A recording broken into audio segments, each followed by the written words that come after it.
We're all good. Welcome, folks. Future Work Scotland. I'm your host, Sathpal Singh. Everybody calls me Sath. I'm joined by my co-organisers, Donald Henderson and Nicola Bennett. Just the usual formalities. We do have a code of conduct. In short, we ask that you're all respectful to one another. We want everyone to have a great experience.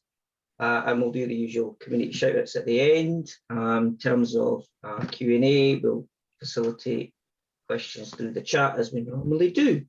Do please prefix your questions with a Q so my organisers, co-organisers and I can spot them and get them back to our wonderful guest speaker. And with that, I'm delighted that we're joined for this session by Erin Randall, all the way from Austin, Texas. Well, I don't know if she's in Austin right now, but you work at 3 different places.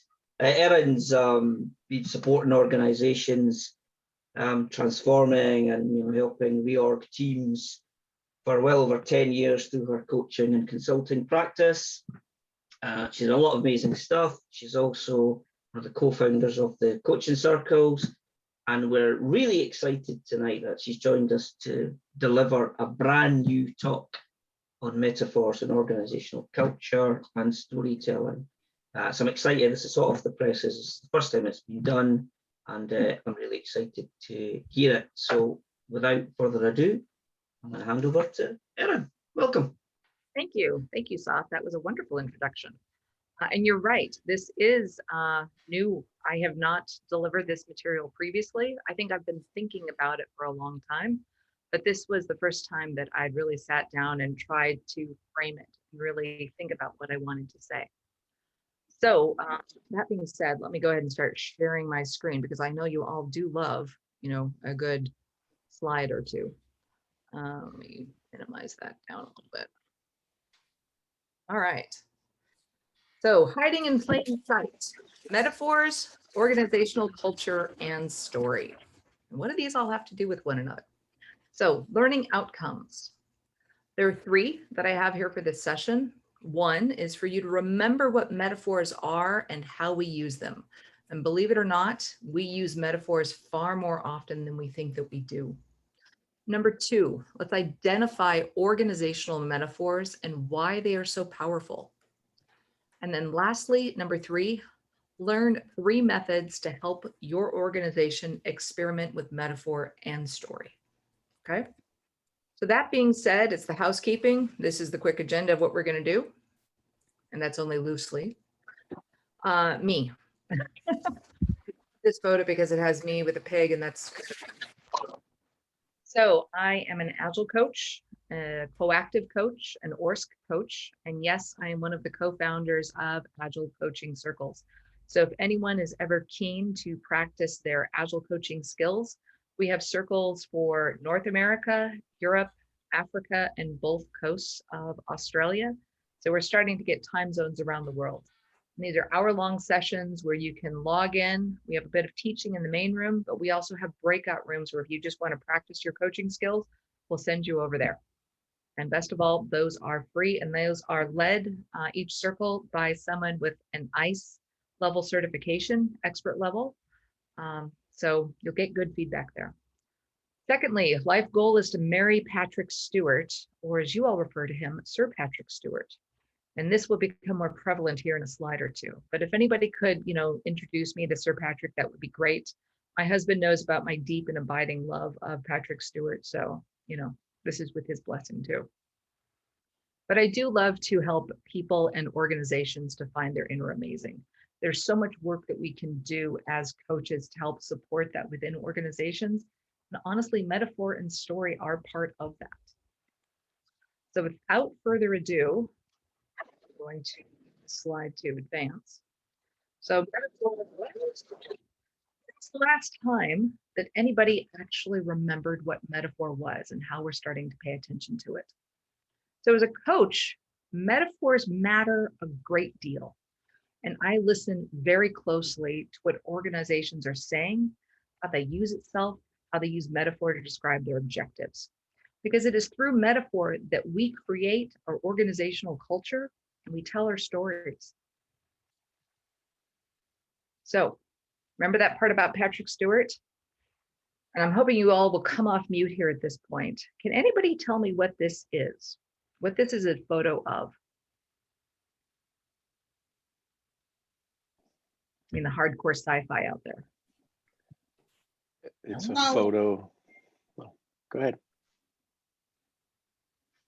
It's an episode of Star Trek: The Next Generation where Captain Picard was trying to learn to speak to an alien who had a very, very different way of speaking, and he spoke in metaphors. Bingo. Mark, you are my new favorite person on this call. But that's exactly right. This is an episode called Darmok, but it's Darmok and Jalad at Tanagra. Picard is on this planet with an alien here that's, you can see obviously on the right. And he's trying to speak to this individual, but he doesn't understand. And it's only until partway through the episode that he understands that this species speaks through metaphor. And it's like, oh, when does that happen? And I think, oh, we could never do that. But as we're going to talk about here in just a little bit, we all speak through metaphor far often than we think that we do. Okay. So, by the way, if you ever want to go watch this episode, it is really good. Just saying. All right. Heard any of these? I've set my sights on that story. We'll do an open kimono transformation. I'm drowning in work. We're nearly out of runway. Let's knock this out. Let's get everyone up to speed. Time is money. What are we seeing here? What are we seeing examples of? Metaphors. Metaphors, all different kinds. And how many of us are guilty, not guilty, but how many of us have ever used phrases just like this? I should hold both hands up. Anyone? Erin, isn't time is money simile, not a metaphor? I would still cloak it under figure of speech. Okay. Okay. It's like it's still in that neighborhood because if we think Sorry, of I'm just messing with you. no, it's okay. Because simile is really just metaphor with the scaffolding still up. Yeah, Okay. so in the strict sense, thanks, Erin. So the way metaphor works, as I'm sure Erin's going to share with us, is it maps something conceptual into something physical. So we're Bingo. using, yeah, so it's exactly it. So it is a metaphor in that strict sense because it's a physical mapping to a conceptual mapping. And Ian is exactly right there. Taking one thing that is, two things that are different and helping bridge that gap. Okay. Metaphor, it's a way of thought long before it is a way with words. So in other words, metaphor is the external expression of an internal echo, right? But I want you to start seeing that metaphor is everywhere out there. It's in the way that we speak, in the way that we talk with one another. It's in our very being and how we communicate. So remind me what metaphor is again. Okay. Calm down, Jinglins. Simply metaphor. In here. Anyone? By the way, this isn't my time for me to announce that this is an interactive session. It's not where you just are all out there quiet and I'm going to be talking for an hour. Where's the metaphor? Well, there's an elephant in the room. Yeah. All right, it's sitting right there. And you're like, oh, the thing that we were afraid to talk about, oh, it's right there. Calm down, Jing. It's simply a metaphor. All right. But if we look at that, we define it. Metaphor is a figure of speech that makes an implicit, implied, or hidden comparison between two things that are unrelated, but which share common characteristics. In other words, a resemblance of two contradictory items or different objects is made based on a single or some common characteristics. All right, so let's think about that for a moment. If Bob Dylan says chaos is a friend of mine, yeah, we're comparing chaos to friendship and we're joining the two together. Conscious is a man's compass. All religions, arts, and sciences are branches of the same tree. Okay. So a lot of the early work was done by a man named George Lakoff. and he was a professor, I believe, at the University of Chicago, but I could be wrong. Sometimes I get that part wrong. They did some work with a man named Mark Johnson, but he said that the essence of metaphor is understanding and experiencing one thing in terms of another. So Lakoff has mainly done most of his work at Berkeley in California. Ian, you're really good. Thank you. I'll just be your wing person here, Erin. Well, let's go with Berkeley then. Okay. But I will be honest, I did read that Lakoff book and it was a little bit dry. It was a little bit dry going. It was going down into the mechanics of it, but it was a good foundation. But I found some of the best work to be done on metaphor was by a man named James Geary. And he wrote a book called I is an Other. And I'll have to be honest, I loved reading that book because it was interesting and well written and insightful. And it really made me think about metaphor in different ways. He used the quote in there that we use metaphor, about 4 to 6 times every single minute. Okay. Children, we grew up because we're so inculcated in language and how people are working with one another. We build that skill from the get-go. So before you're all thinking of metaphor is, gosh, wasn't that something I had to learn back in elementary school? And didn't it have to do with poetry? And I didn't want anything to do with it then. And why are you bringing this up now? Because it's helpful with how people communicate. It gives us that foundation. It helps, as Ian pointed out, to bridge that gap, to take one thing and another and make them that comparison there. Okay. So what does metaphor do? Yes, it improves communication because it makes it interesting. It makes it easier for us to understand, right? It provides insight. Okay, we'll use that quote, metaphor as a way of words way of thought long before it's a way of words. Yes. But metaphor also builds creativity. It sparks insight and it opens doors to new ways of thinking. So if we're talking about metaphor here and we're starting to think about it, what's it going to be doing for our stories with different organizations? So we have here some different logos of different corporations and one emblematic shield. All right, so Target, Walmart, Tesla. Where do we see the metaphors here? And again, remember, this is an interactive session, not just Erin talking. So from Lakoff's perspective, Erin, these are all images, and the fundamental way to describe a metaphor is as a linguistic image. So when we say something like we have a mountain to climb, or I'm banging my head off a brick wall, the key thing that we're doing there is describing an image.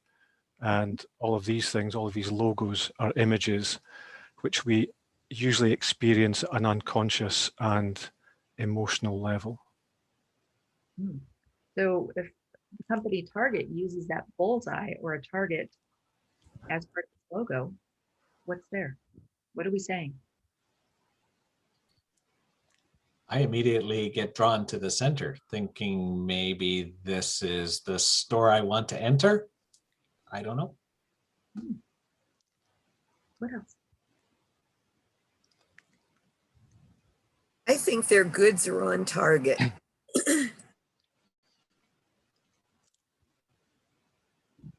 So on target, on point. It's the center. It's the center of where I want to be.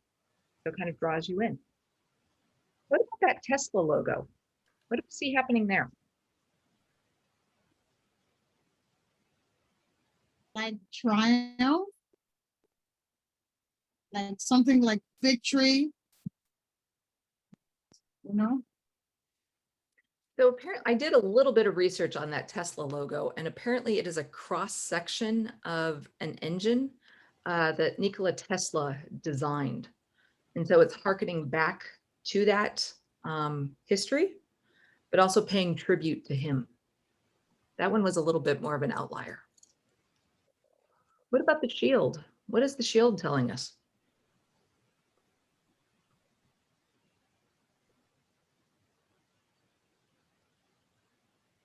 To interact with the people bearing that shield would be like interacting with a lion, and it might not be best for you to do that. So if anybody here could also help me out on this a bit, but I believe to have a lion on a shield was a royal emblem, was it not? Yeah. Yeah. Yeah. So this is saying, hey, I am standing here in the king's name. And therefore I have royal authority, royal purpose. What about all those greeters at Walmart? Those people I came across, they call them aggressive hospitality. What's that saying about the company? That they'll take care of your every whim, like a concierge almost at the door. We're going to draw you in. Here you're going to be family. You know, we know you. We're going to call you by name as much as possible. We're going to welcome you into our fold. I think the lion one, another aspect of it was the rarity, because lions weren't common in England, and it got adopted as the English logo because of the Crusades, and I think that's when they encountered lions. So the kind of uniqueness and rarity accorded a special symbolism to it as well. Yeah. Yeah, Right. the other part of that, without getting too deeply into it, is on the shield, they're shown as bearded lions, and the Latin for a bearded lion is actually leopardi, or leopard, which is what they actually encountered in the Crusades. I did not know that. I did not know the Latin breakdown of that word. Thank you. That I really like that. Leopardi. I'll Yeah, have that. leopardi, yeah. Okay. So identifying organizational metaphors. You know, if we're going back to that way of saying, you know, metaphor is a way of thought long before it's a way of words. But organizations are open systems that must adapt and grow in order to survive. The organizations don't adapt, they'll weaken and die. So with that, I started doing some digging and came up with Gareth Morgan in his work around 8 metaphors of organization. And here, you know, we've got all 8, you know, written out: machine, organism, brain, cultural system, political system, psychic prison, domination, flux, and transformation. Has anyone here ever done any work with Morgan's work here? Ian? Yes, I have, yeah. You're hold up both hands. I look like I'm surrendering when I do that, or I have massive jazz hands using my wide-angle camera. But Okay. I use metaphor and imagery a lot in the work I do with organizations, Erin. So the sort of stuff that Gareth is doing here, I use that a lot. What have you found to be important or helpful and useful about it? One of the key things is exactly what you're describing here, is helping people become aware of the images that they're using, because a lot of what happens with a metaphor is you're using something tangible to describe something intangible. And that's usually the biggest challenge in an organization, is working with the intangibles, because when you ask someone to name what the challenge is, usually they really struggle to do that. So asking them to describe it in the form of something else makes it a lot easier for them. And then from that, you can start to build a story or an organizational mythology from it. I hear like the words almost underneath their freighted baggage. You know, these metaphors are coming along with so much that's weighted, you know, it's weighted. Okay. Yeah. What is it carrying there? Right. So if we're looking at organization as machine, you know, we're thinking about it as a series of connected parts, you know, logical order, repeatable output.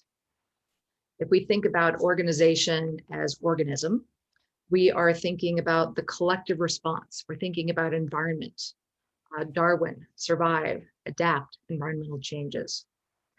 We think about organization as brain, the set of functions to process information, to learn over time, much like our own brain does. Organization as cultural system, mini society, family, cultures, subcultures, beliefs, values. Organization as political system, gaining, influencing, coordinating power, ruling. Organization as psychic prison.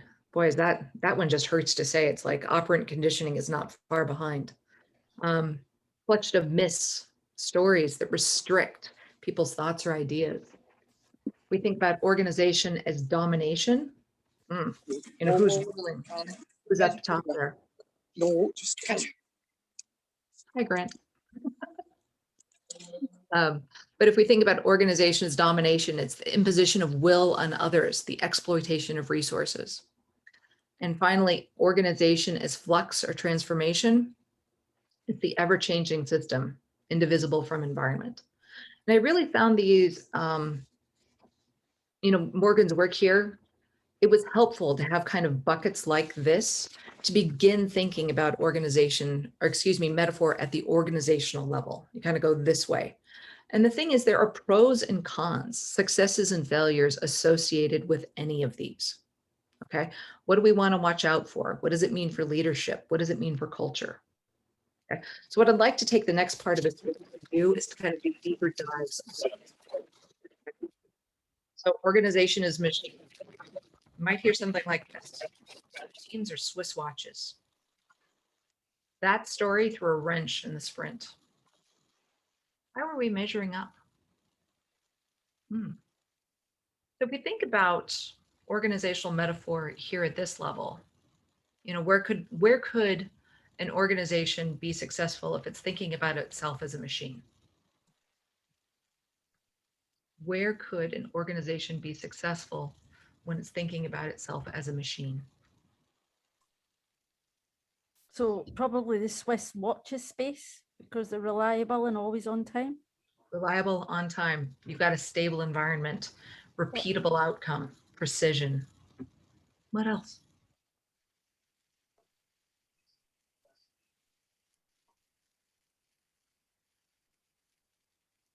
Anything that's repetitive or procedural or needs to work to some level of predictability. That sound. Where could this break down? Where could this fail?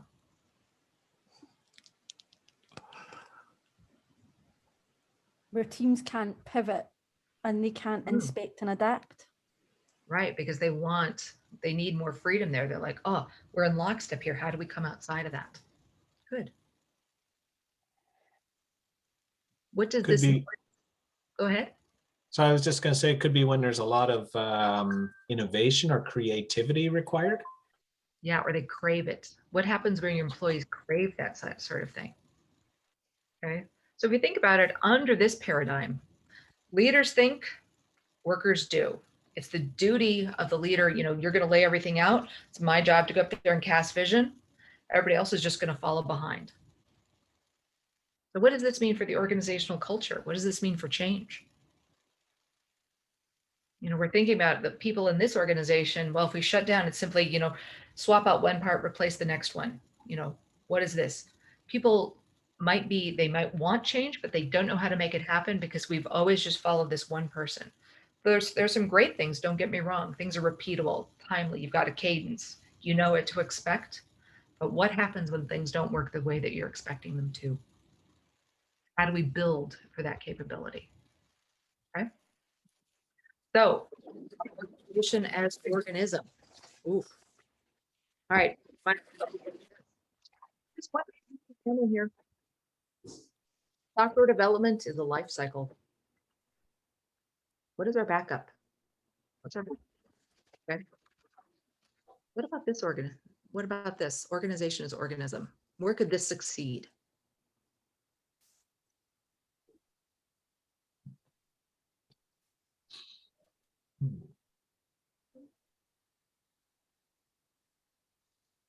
Probably, I would say in a startup space potentially, because you traditionally find that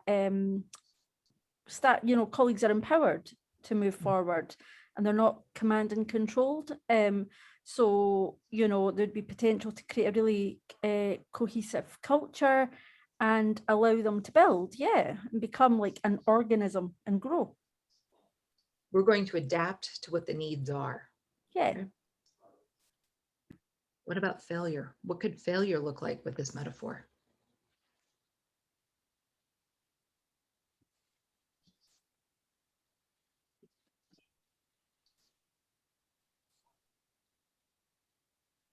What happens if uncertainty is so rampant that it never stops? What happens then? What happens with this metaphor?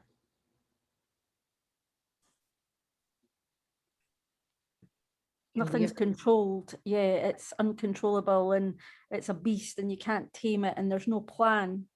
Right. We have to be mindful then, because like things are always changing and we don't know what we're supposed to be. Okay. So at that level, there's some great things about this, but you also want to be mindful of the flip side.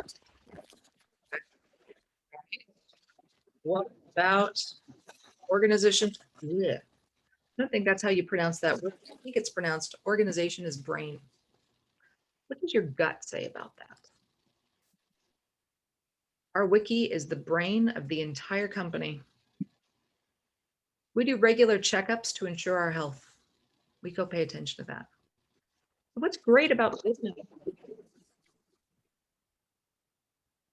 What's great about this metaphor?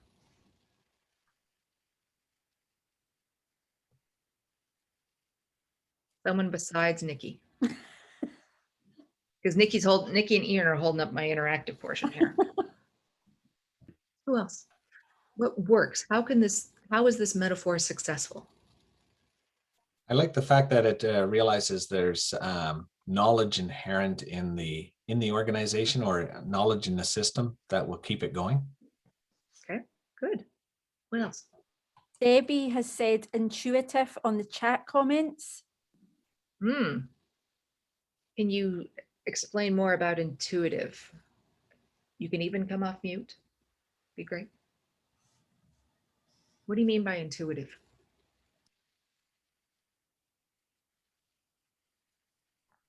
Debbie, do you want to speak?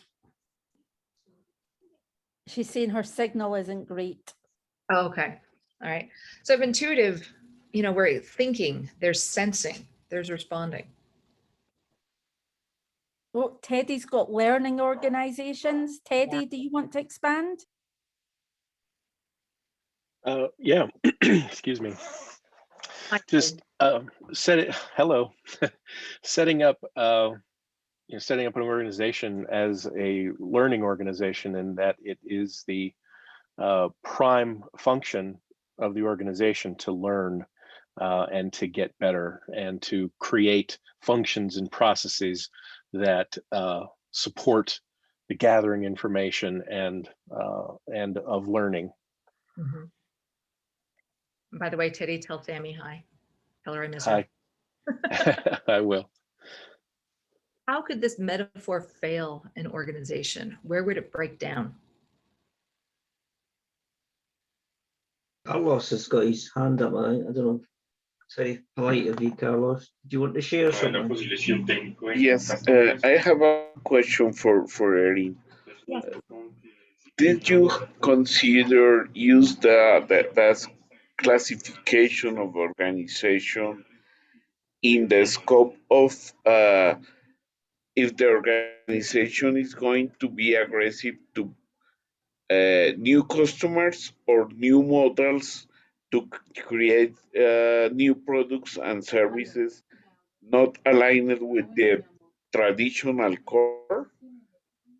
So let me just reflect so that it makes certain I understand your question. Did I consider organizations that are building new products, new deliveries, new channels, and the aspect there? Is that what you were asking? Exactly. Which fit better?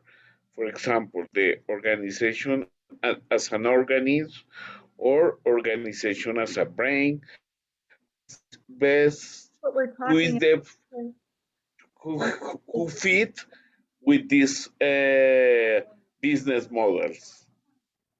So I think because what we're talking about here is that there's not necessarily a right or a wrong metaphor for any of these organizations. Okay, we're talking about, here's this general metaphor, it's going to fall into one of these 8 buckets. And here are ways that this could be successful. These are things that are good about this metaphor for an organization. But here are some ways that might not be long-term what is needed. Where could this fall down?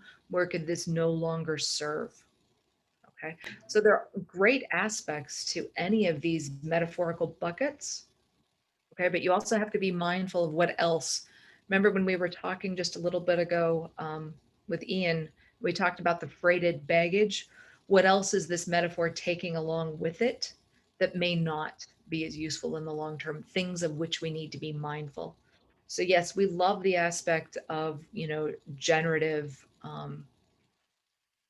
aspects of thinking about, an organism. Okay, as the organization wants to think of itself, we're an organism, we're going to adapt, we're sensing what is out there, we're seeing, we're going to adapt to that challenge. But then we just also need to be mindful of how could this not serve us? Did that answer your question, Carlos? Yeah. For me, the point is do this analyzing processes in order to help to the business line of business or business decisions who fit better with the strategy, because classify the organizations and those aspects in order to do a classification without consider the business aspects. For me, this is not give value to the decision makers. For me, the idea to do the classifications is understand if my organization fit in some classification, then what are the business decisions that I need to enforce to leverage the knowledge of my organization and take decision in that way. Okay. Was that just feedback, or did you want me to expound on something? Exactly. For me, it's a feedback to put in the classification what are the benefits in terms of business to, for example, uh, have a behavior more aligned to organization as a brain, for example. Yeah. What we're saying is just what we've said here. Be mindful. Yes, there's some good things about this metaphor that we want to celebrate as part of it, but also be mindful of the things that are drawbacks. So use the metaphors wisely, as I think what Exactly. Okay, thank you. Valerie has a question as well. Could we bring her in now? Sorry. Please. Before we go further. Yep. Valerie? Hey, Yeah. Hi. So a few things. One, I'm guessing that that you can have more than one metaphor describing, right? Two, maybe this also goes to Carlos, is that awareness, because to me, you would use metaphor. One is to make that instant connection in a very decisive, sort of thoughtful way, to use it as a strategy, because as they say, people make purchases based on emotion, not on information. So they say if you were designing a logo, you'd kind of want to put some forethought into what it might mean to the people, not just what's in your head. Secondly, metaphors are very revealing. So if you were to say, speak to employees, like in an interview or doing a survey or in coaching or something, the subconscious uses metaphors or selections of words based on feelings that they may not even want to express publicly, but it reveals itself in the word choices that they use. And so there may be something in the organization that is not, you don't realize, or a weakness or a drawback, that then the word choices that your employees use, for instance, or even your customers maybe, can alert you to areas that you might want to pay attention to. Al has brought up some really wonderful points here. And, we said metaphor is a way of thought long before it is a way with words. She's just given a really great description of that. So yes, I'm not saying that you're going to use one type of metaphor or one type of metaphor only with, with an organization.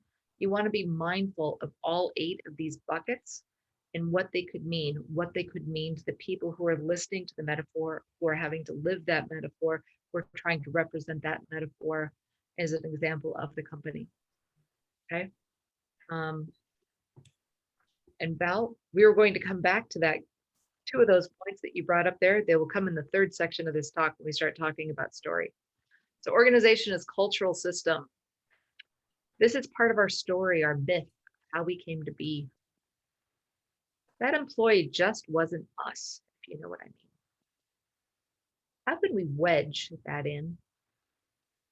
When we start thinking about organizations as cultural systems, what does this say about identity here? What does this say about identity?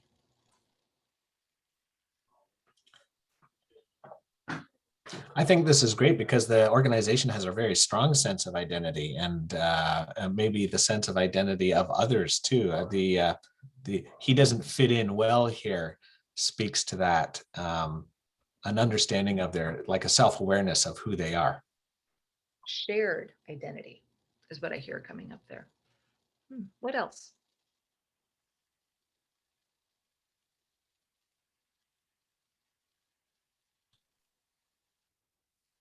Well, let's think about where could this fall down? Where could this break down? Where could it fail?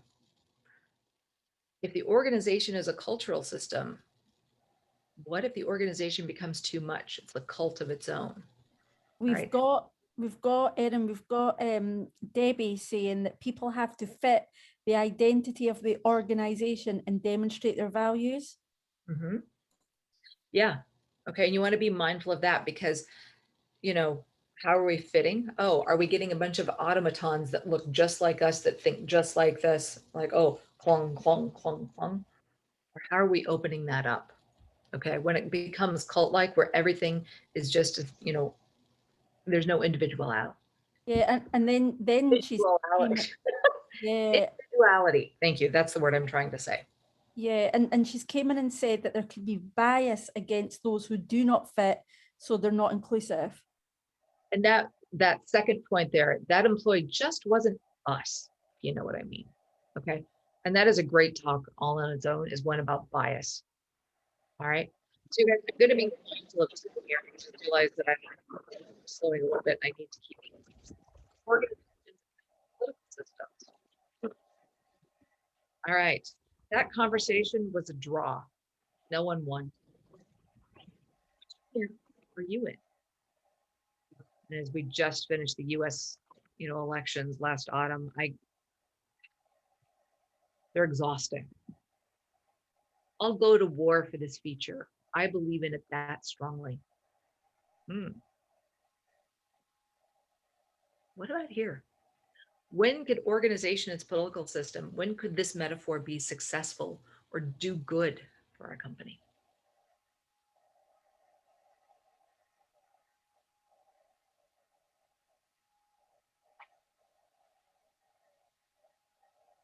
Could it?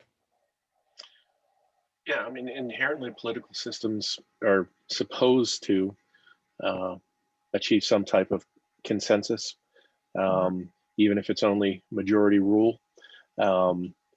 And what that allows, I think, is to incorporate, if done properly, more diverse and more conflicting interests that would keep self-interest from overruling the best aspects of the system.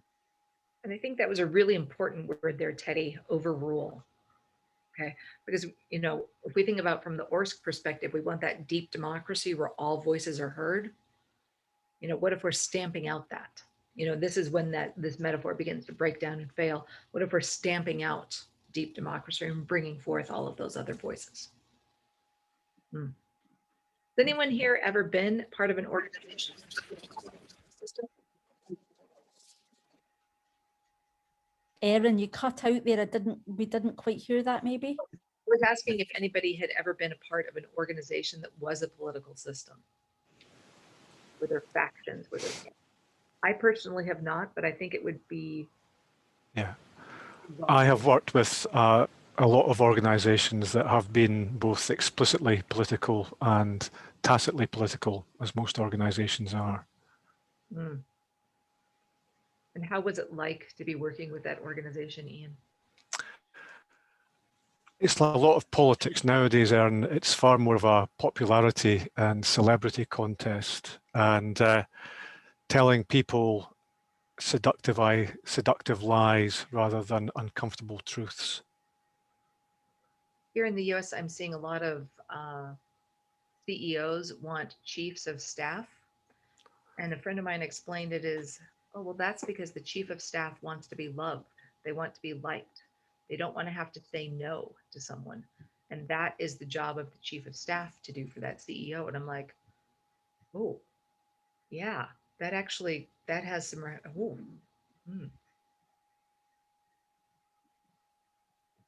Psychic prison. Again, this made me think of B.F. Skinner and operant conditioning. Oof.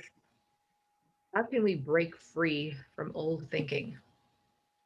Working on this team is torture. We never change. We're in lockstep on this issue then. So what do we mean by psychic prison? I would say an environment where there's command and control, and we've always, you'll always get what you've always done, kind of thing. Mm-hmm. Yeah. Trapped in static thinking. Mm-hmm. And what hurts about this metaphor? Just stifles everyone, the business, the colleagues, the economy, everything that surrounds it. Yeah. And I think a lot of us probably have worked with organizations where, we were stuck and nobody knew how to get forward. No one knew how to get out. And it was scary to think about getting out, but this is the way we've always done it. But we can see we're being left behind by this. So it's like, oh, this is the only way to do something. So out of all the, I was just going to say, out of all of the metaphors so far, Erin, I think that's the strongest, and it has the greatest degree of revulsion almost. Just you wait then, because now we're at domination. Okay. All right. But I Maybe think I'm there wrong. was also someone who was trying to speak at the same time as Wayne. Did we speak over someone? Yeah, not really speak over. I was just too slow. That's how I frame it. The one about the psychic prison is the one that not systems thinking, but systemic thinking. One of the the phenomena that it focuses on the most, because it's one of the worst fears of the individual is to have no other alternatives to look at things or act on things. And when you're in a situation where you feel like in a psychic prison, where you're disarmed and you have no other alternatives to act or think or analyze or change anything, then it's basically death. So that blocks any creativity you have. It blocks your prefrontal cortex. It raises all the fears you have, and that's really over time, I would say, can lead to things such as burnout and stuff like that. Fear. Fear. Yeah, there was a lot of baggage around fear coming along with psychic prison. But let's go take a look at domination, because how can we get more from our teams? They're oranges just waiting to be wrung out dry. You don't think here, you just do what I tell you. Don't think, do. That team is nothing but clones. How many, has anyone here ever worked for an organization where there's that kind of dominance, where it was this closed off? I have not. I have. You have? Is that you, Wayne? Wayne, was that you? I think it was Teddy. Yeah, that was me. And Teddy, what comes up for you then when you think about organization and domination? How was that? It was absolutely horrible. It was a small company, and the leader of the organization was a tyrant. There's just no other word for it. And the organization actually disappeared one day after the leader of the organization got in an argument with one of his employees and actually got physical. with the person because this person was not going along with what the leader was saying needed to be done. That sounds terrifying, frankly. It was for a lot of people. I stayed around for about a year, then found another opportunity and got the hell out of there because it was really terrible.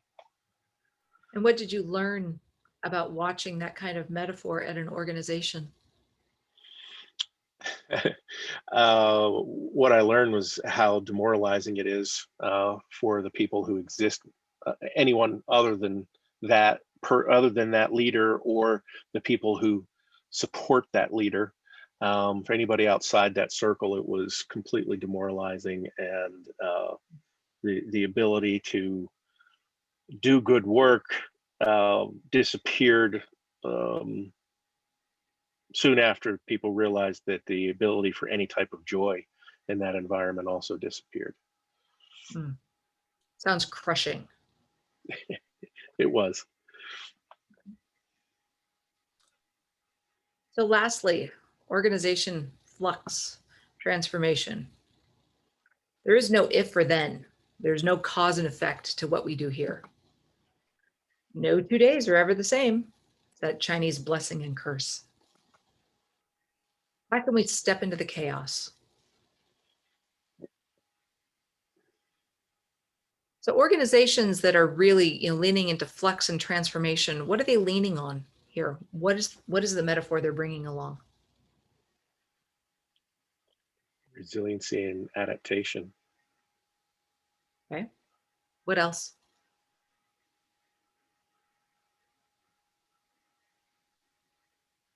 Racing chain.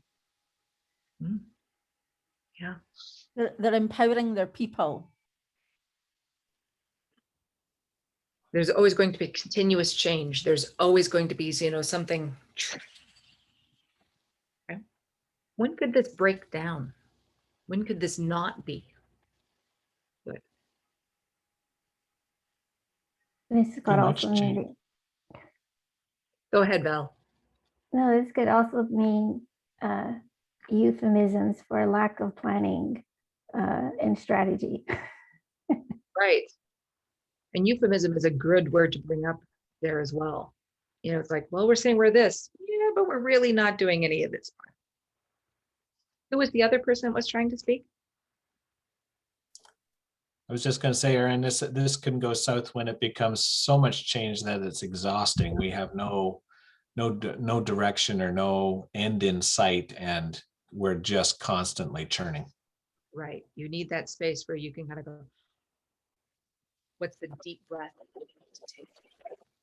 There's some comments on chat as well, Erin. So Debbie said, makes staff feel insecure. And Barry has said, it is interesting how these different metaphors are often in conflict with each other. Example, flux challenges the idea of machine. Yes, it does. It does. And yes, I think Barry's brought up a great point. At what point are these metaphors in conflict of one another?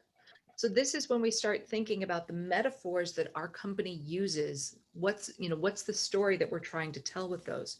And so this is where we need to be really mindful of what we're saying. What is the organization saying by leaning into this type of metaphor? What could this mean otherwise? Where's that going to break down? Where is it going to fail? What does this mean for leadership? Okay. Some do seem in conflict, which could partner with one another. So this is where we're going to start thinking about story. Okay. And Val, this section is for you, even though you didn't know it. So 3 ways to help organizations live their metaphor and tell their story.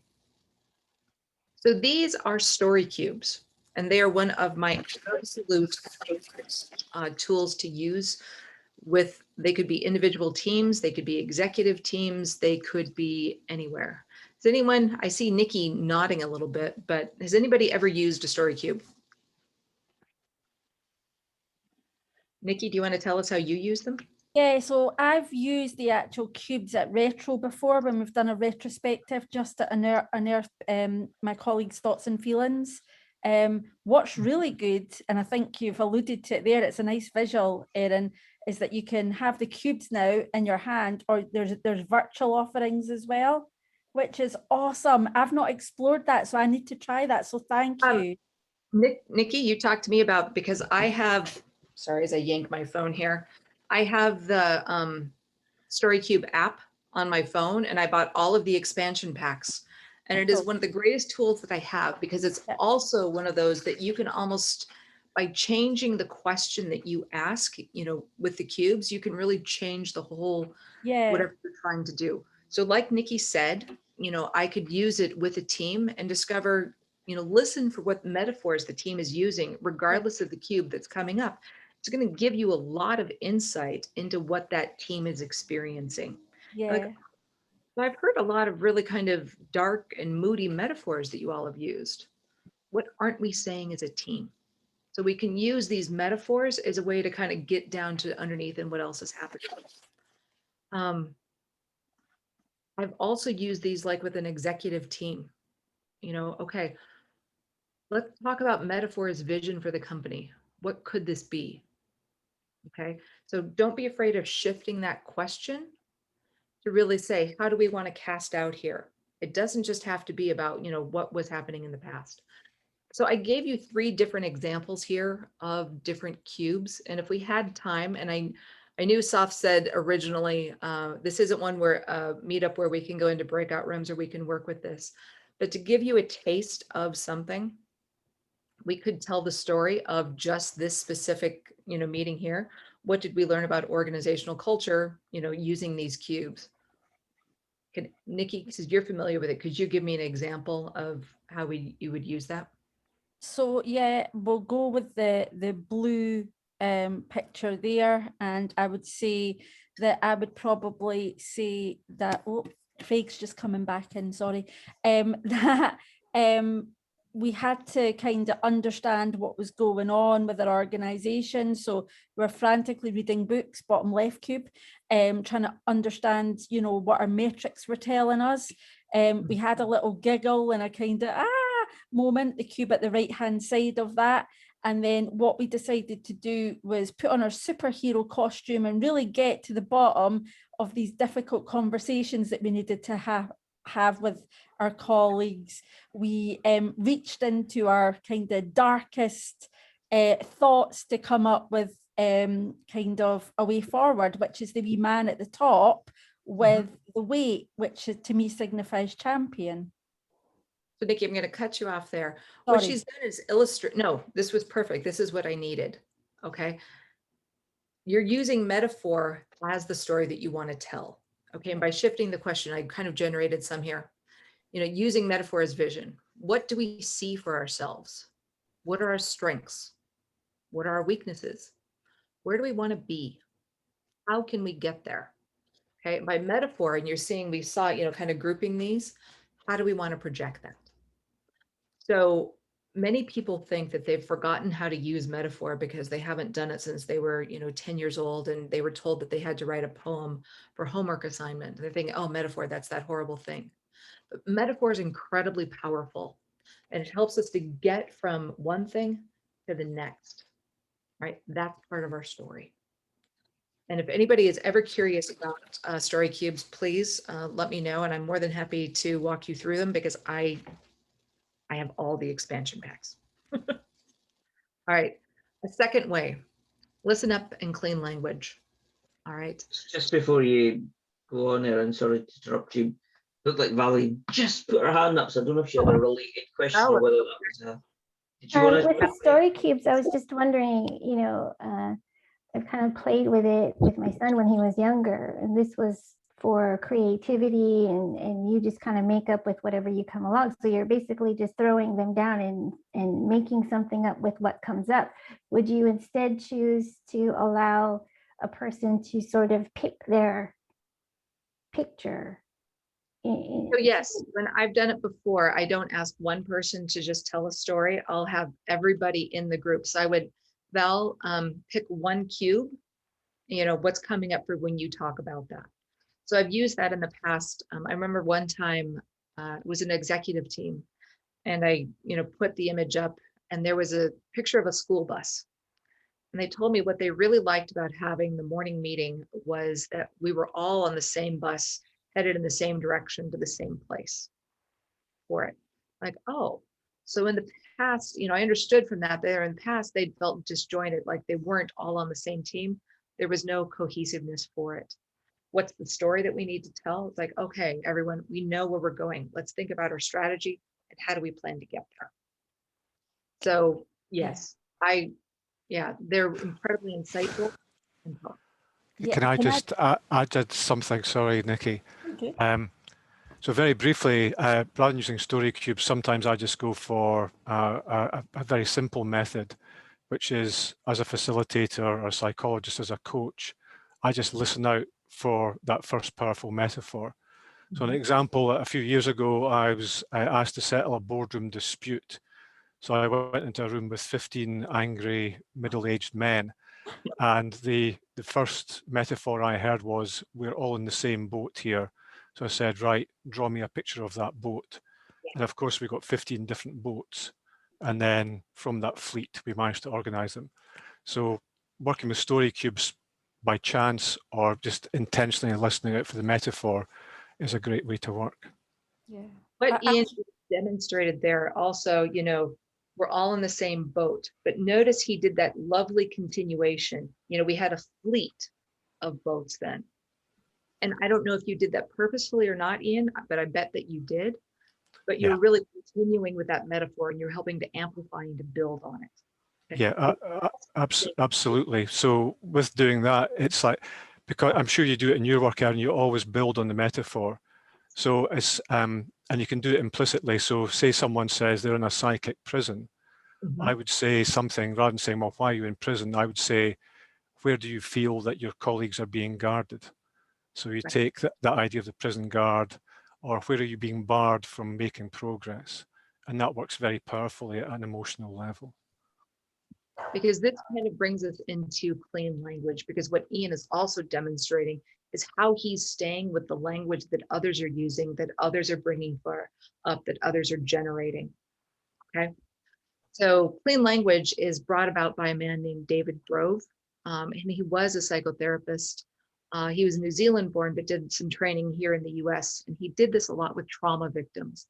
But he was developing clean language because as a way to stay close to what his patients or clients were doing. He was using their words, not inflicting his own on them. So I would encourage you to experiment with clean language with metaphor, to stay with the metaphors that you are hearing. And like Ian just demonstrated, to amplify and to build. But then I also want you to keep in mind, we just gave those 8 different categories. What is coming along with those metaphors? And so that you can challenge or point out to someone and say, hey, what else is coming along with this metaphor that you might not have thought about? Okay. But to stay with that language, to lean in, to listen to the theme that's coming up. Okay. Language matters. Okay. What people hear is what they repeat, becomes what they do. All right. So lean into clean language and follow along on that. And clean language is an entirely different topic, but I do love clean language too, and the questions aspect. So yes, to stay with that, you want big, open-ended questions. Okay.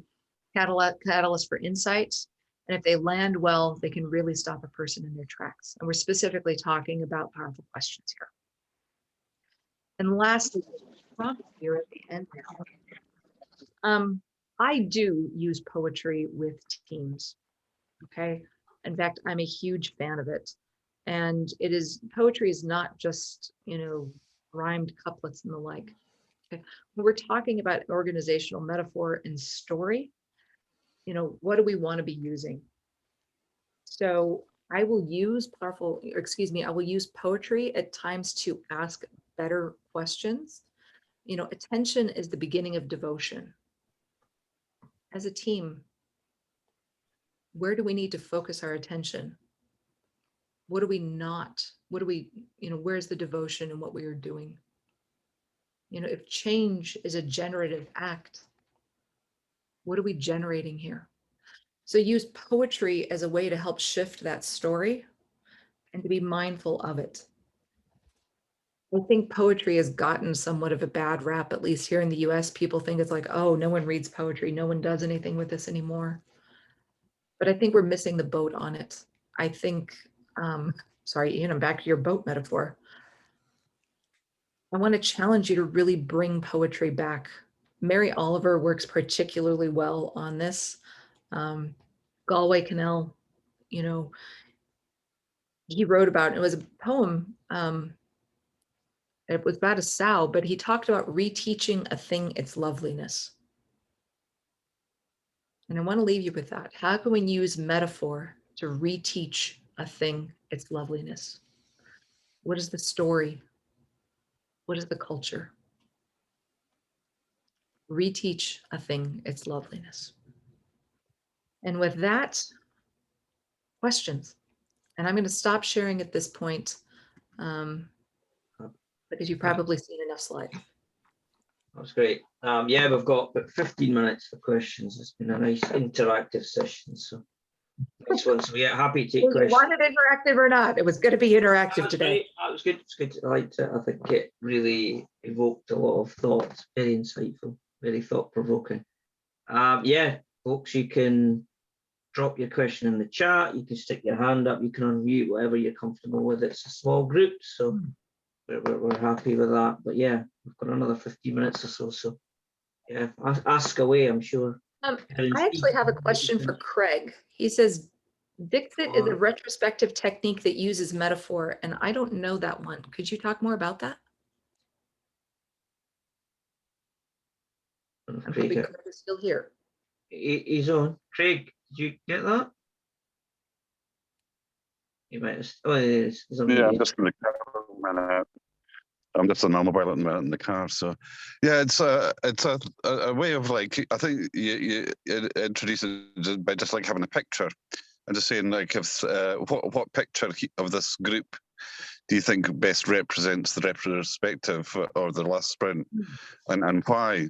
Or another flavour of that is if the sprint was an animal, which would it be and why? So you're sort of basically abstracting it away, and it can really sort of open up people's minds a bit and their expressions, and they talk about things that are kind of deeper and more meaningful. But it's just an interesting and different way, and people say it's quite powerful. So I just thought I'd chuck that in. It's often yields surprising insights beyond the usual, liked, loathed, or loved, or whatever. Or stick a link in the chat later and just out in the car now. Thank you. Yeah, I never called. Yeah, I didn't know that word. Thank you, Craig. The picture. It's a picture-based board game, isn't it? Yeah. On that note, so Dixit is not allowed. We're not allowed to use it. People are not allowed to use it. So just if you don't want to have any copyright problems, because it's a French brand. But the whole theory behind it is multi-synthesis, and it's using visual representation to mix up different senses. So plus emotions. So it forces you to mix up visual representation, emotions, temperatures, sounds, and stuff like that. The one that is most famous is the one whose brand we talked about, is a set of cards. I can send you the link. There is a version of it that is free to use. You can print them out. You have the right to print them out and use them in your workshops. And most people use them in openings and closings of workshops to kind of introduce the fact that everybody will have a different perspective on the same thing, which is the truth that is in the middle, but everybody looks at it in a different way. And I'm going to... There was something called Blob People, and it was kind of these amorphous blob people, and they would have like if they were playing a game, a soccer game at the stadium, there'd be some people playing the game, there would be some people up in the stands that weren't even watching the game, some people would be coming into the tunnel of the game, there would be the referee, there would be the fight on the sidelines, there would be the kid that was playing a different game. And I would ask people, using this, which person, with whom do you associate? And I think that's exactly. Yeah. Okay. That's exactly it, and that's exactly how Lego series play works and is based on. That's the exact asset. It's nothing. If you read about it, you'll find it. You'll find that it's everywhere. It's used everywhere. It's just somehow not a known word. Okay. Other questions? I interrupted you, Erin. Sorry, go for it. No, Oh, sorry, I have the feeling that, all right. Will we go for hands? It'll be easier to facilitate for finding people talking over each other. So Sheila, actually, you had your hand up earlier, and I'd asked you to hold off so Erin could continue. Did you want to ask a question?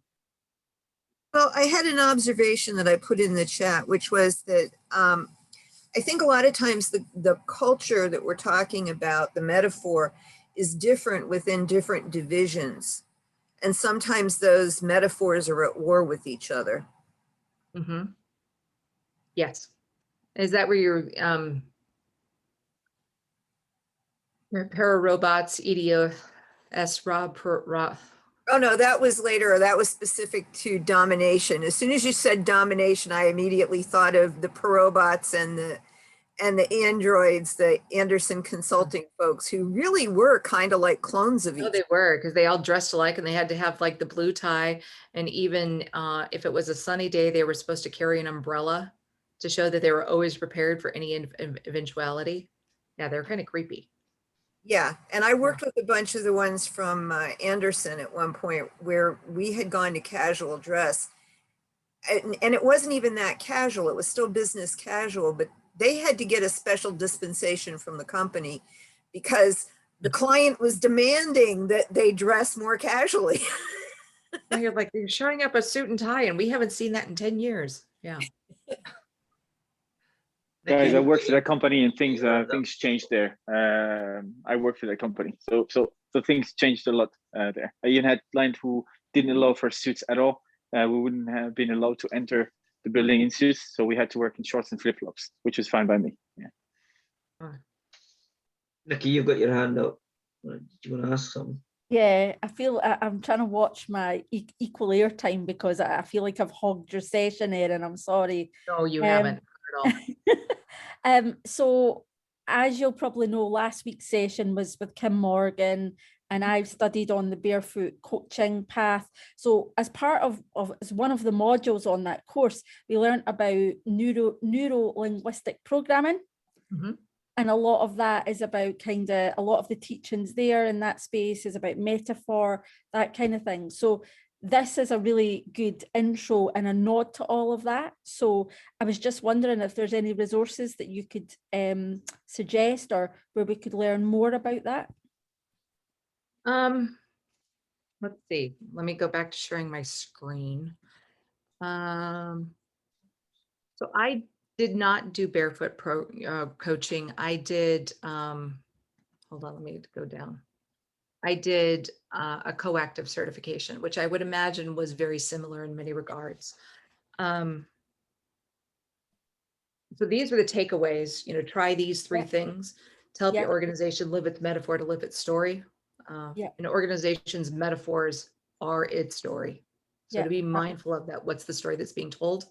So listen, really, truly, deeply listen and reflect on the metaphors that an organization uses. Ask questions and seek to understand. I was going to play a little bit with metaphor right here, but we're going to fast forward. This is what I referenced in doing this work. Oh, see, Ian, that's why I was thinking it was UC, because it was a UC publication, but you're right. I think they were at Berkeley.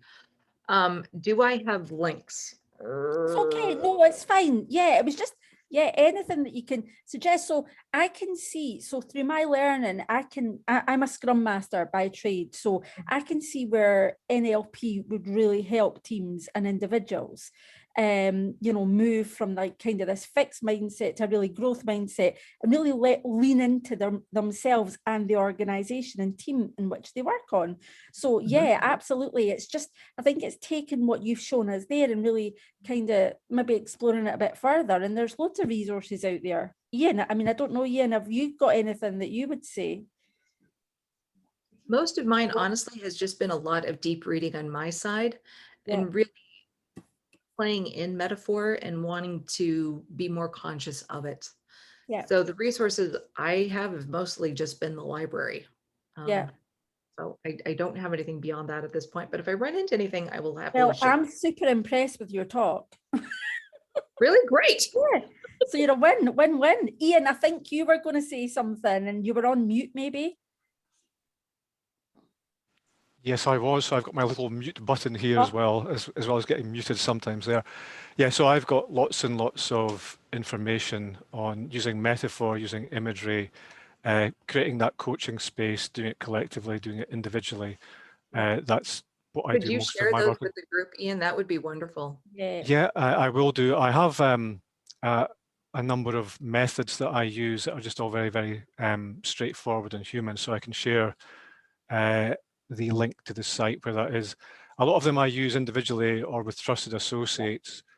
So if you want to find out more about them, I'd be delighted to have conversations with you and walk you through them and share them with you. Sign up for that, yeah. Yeah, brilliant. It really fascinates me. NLP and TA, transactional analysis, fascinate the hell out of me. So yeah, thank you. Any more questions for Erin, folks? Got about 10 minutes. A couple of ours got add up. Feel free to share. Yeah, Erin or Ian, perhaps, or anybody who's used metaphors. I wonder if you ever have a team or individual use doodles. Yes, so do you want to go first, Erin, or shall I go first? I don't necessarily use doodle, but I ask them to draw things out a lot because I like that conscious aspect of, the things that fall out of your pen are, that representation of what's coming up there in your head. And sometimes I ask them to also draw things together, just that team aspect to start moving back and forth through there. Do you use doodle? Ian, do you use something different? Yeah, so I mainly to the horror of the clients that I work with, because a lot of them are quite middle-aged and white men. I often walk in with pens and big sheets and ask them to draw things and do quite childish things. But the things I do, so a range of things. So it's things like, draw me the boat then, or it feels like we're really bogged down, right? Draw me the swamp. One of the methods I can share with you is a thing, a mapping technique. It's called a human map, where I get people to draw topographic maps. I ask them to do automatic drawing, where I get them to draw with their non-dominant hand while their attention is taken elsewhere, and just let them, so it's like doing a Rorschach's test, but just see what comes out. There's an old test from the 20s that's kind of fallen out of favor, but I've got a modern version of it. It's Murray's thematic apperception test. And in that you get shown a series of very ambiguous images where there's something, they're quite unsettling and quite creepy, but there is something going on there that has a number of interpretations. And like with the story cubes, you say, right, so what's happening in the picture, what led up to that event, and what will happen subsequently. So all the time we're trying to get into that imagery. And the reason that working with imagery is so important, as Lakoff and Johnson and Turner and Facconi and Liebe, Kvetches and Dehaan all said, is the main way that we express emotion is through imagery. So if you are angry with me, Valerie, and you say, Ian, I'm angry with you, I think, well, you're just a bit disappointed. But if you say, Ian, I'm absolutely fuming at you, or if you do that again, I will positively erupt. Now I think, well, you're on fire, you're so angry, or you're a volcano. And because of that, I better pay attention. So Lakoff and Turner and Johnson also showed that 98% of human experience happens unconsciously. And most of that is emotion. So if you want to connect with a team's emotions, build trust, surface things, create, you have to engage with that imagery, either through drawing it out or having it happen linguistically. I've used, go ahead, Belle. No, I was just, when Ian mentioned human topographical maps, I'm not sure what that is, but I'm wondering if there's a space, if you use a spatial aspect to it as well, as far as how things are positioned in respect to others. Yes, so the way it works, Valerie, is it's just all based on metaphor. So it's spatial metaphor. So people will say things like, it's an uphill struggle, we've got a mountain to climb, we can't see the wood for the trees. So we use simple basic topography, so rivers, lakes, mountains, valleys, and so on. And I ask people to draw a map of what's happening inside them using that topography. And I do have on here an app that I made to do that, which I don't know if you'll be able to see this, if I can just find it on here. But it's a set of cards where you can choose these, it's like the story cubes, and you just work through them all. And the lovely thing about it is because we all have, we use a similar metaphorical language. It's like pre-Tower of Babel. This was the language that all humans spoke in, was these linguistic images, that you can take people's individual maps in an organization and you can bring them together into what I call common ground. So if you ask a team to map out where they are topographically, there will be common topographical features. So you can form those into a team map, and then you can scale that up into teams of team maps. You can map out a whole organization topographically, and it becomes a very fertile space for saying, like, how will you journey through this topography? Tell me the stories of that. That would, I mean, that would be a great, let's talk more about that at some point, Ian. I would really like to. Yeah, I did one of What I really hear is that exercises some years ago you for like being a future speaker. Yeah, Sath is just saying that you did that. We did that together, Sath, didn't we? Yeah, some years ago. For the ABP. Quite eye-opening. Yeah. Great way to capture get things out of your head and visualize them. The story cubes are wonderful also, everyone, because they can be used for teams where not everyone speaks the same language as their first language. They are incredible for, I've used them with teams for whom Spanish was their first language, and we were able to come together, you know, as an organization because this became the common language. I've done a lot of work with metaphor and story cubes as people began to talk about their values as an individual and to help go through there. And they were surprised by what would come up for them. They're like, oh, you know, it was a surprise. It was revelatory to them. So metaphor and question, frankly, are two of my favorite things to work with. I couldn't get along without them. So your passion for them comes through. You could, yeah, we've maybe got time for one last quick question, and I'm gonna bring the session to a close, folks. So if you do have one last burning question for Erin, just want to share something, you're welcome to do so now. I have a comment. And it was on one of the things Ian said about having a person draw with their non-dominant hand while they're distracted. And I know that's a technique that artists use as well. And one of my friends who's an artist, some of her most creative ideas came out of that technique, some of her best work. So I think it's really a powerful way to approach things. Or was it, Ian, it was also drawing upside down? Yeah, you can, the challenge with doing this is all the time you're trying to occupy the critical objective mind, so it doesn't get in the way of the creative subjective mind and all that 98% underneath there. So you can ask people to draw things upside down, but sometimes they overthink that. So any process where their analytical side is distracted by drawing things out or working through something that's ambiguous is very, very helpful, because all the time we're looking for surprises. We're trying to surface that stuff that is not every day and to get them beyond that. Yeah. Great. 4 minutes. I think I'll keep putting us off, everyone. Draw it to a close. We like to finish on time. We pride ourselves on that. We time box. So it's good. Not just evening as well. Yeah, you guys are ready for dinner and to go to walk the dog and be heading towards bed. No, just to say thanks for joining us, Erin. It was a fabulous session. Very interactive. Loved it, and great for it to be the first place that you've shared it. So thanks for bringing it to the group. So you're all happy to join me in giving our wonderful speaker a quick round of applause. You can unmute and do so. You're welcome to do so. I will do so. So unmuted. There you go. So no, thank you again, and thank you all for your participation this evening. It made it a truly wonderful session. And that's a great kickoff to May. Donald and I were on a call earlier with Seb Rose. Some of you might know Seb, and Seb does a lot of great work in the BDD space.